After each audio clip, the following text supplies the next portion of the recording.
জীবনের পাহাড় বইতে পারা খুব সহজ কাজ নয়। প্রতিনিয়ত বিভিন্ন বাধা বিপত্তি, সমস্যা, ঘাত প্রতিঘাত সহ্য করতে করতে জীবনের ভার আমাদের কাছে দুর্বিষহ হয়ে ওঠে।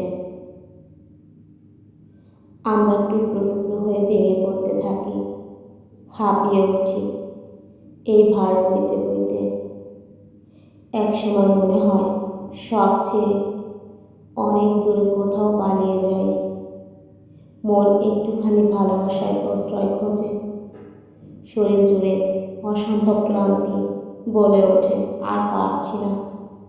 মাথার উপর সমস্যার বোঝাগুলো নিয়ে লড়তে লড়তে চারপাশটা কেমন যেন শূন্য শূন্য মনে হয়।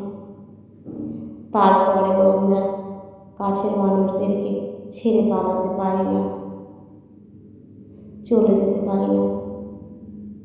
মাঠ ঘাট পেরিয়ে কোনো এক অচেনা নদীর তীরে একাকী সময় কাটাতে পারি না।